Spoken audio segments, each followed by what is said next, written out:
I recognize not everybody is taking this all this seriously. But to me, it seems like a serious thing.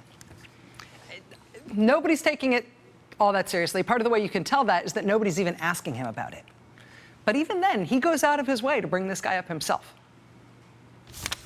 Let me go back to Secretary of State for a second. I want to read off some of the names it's been reported you're considering for that position. Mitt Romney, Rudy Giuliani, David Petraeus, Bob Corker, and Ambassador John Bolton. Have you now crossed any of those names off your list? Well, I think I have in my own mind. I don't want to say which ones, but I think I have in my own mind. And there's some other. We have a great gentleman, the boss over at Exxon. And, you know, Tillerson. He's built a tremendous company over a period of years with great style. Let me go back to Mitt Romney. Is he still under consideration? Yeah. Everybody wants to talk about Mitt Romney and these other political figures, but the president-elect himself goes out of his way to say, actually, you should ask me about this guy, who really is in consideration for Secretary of State, this guy who runs Exxon. Here he is receiving the highest award that Russia gives to non-Russian citizens.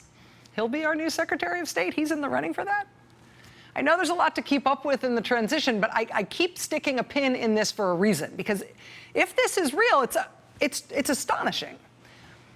Here's part of why. You know how there's this huge possible deal between AT&T and Time Warner right now, one of those mega corporate mergers? It's running into static on Capitol Hill right now because, in part, it would be so big, it'd be such a huge deal. AT&T Time Warner would be an $85 billion deal. That's an almost unfathomably large number, $85 billion. But for context, the deal on the line, if Trump goes ahead with this Exxon guy, it's not $85 billion, it's $500 billion. Exxon, for a long time, was the biggest, richest company on Earth. Even when Apple got bigger than them, they were still the biggest oil company on Earth, which lasted until Putin started jailing the heads of the other oil companies in Russia and taking over those companies. Then and only then did Exxon get beat as the largest oil company on Earth when it was surpassed by the Russian government's oil company, which is called Rosneft.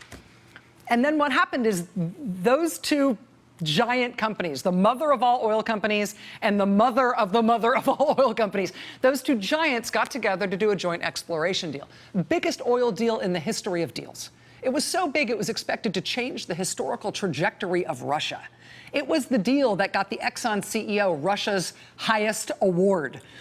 That deal between Exxon and Rosneft was said to be a $500 billion deal. And that was before they discovered a brand new billion-barrel new oil field in the Kara Sea just north of Siberia. So a $500 billion deal between two of the largest companies in modern history, the two largest oil companies ever, $500 billion deal. And that was before they discovered a new billion barrels of oil they weren't expecting. And then the whole thing fell apart. Right after they discovered the billion-barrel oil field off Siberia, right after that, the whole deal got stopped in its tracks because of sanctions.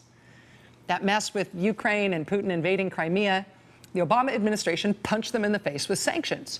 And the biggest deal anybody had ever heard of, one of the biggest commercial deals in the history of deals, was stopped. You know who would be in an excellent position to undo those sanctions?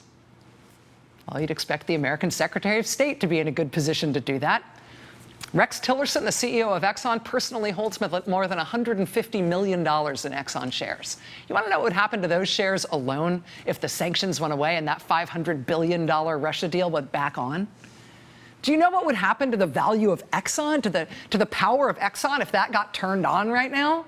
I mean, it would be great for Exxon. It would be great for Russia. It would not be so great for the United States. Those sanctions are there for a reason. But hey, who's calling the shots around here now anyway? Exxon CEO Rex Tillerson has never worked anywhere else in his adult life. He joined Exxon in 1975. He has never had another job. So obviously his next job should be Secretary of State then for the United States. I wonder where he'd take his first trip abroad. I wonder who would be the first world leader that he would call after he was sworn in. I know nobody else is focusing on it, but they are keeping this prospect alive, and it is astonishing.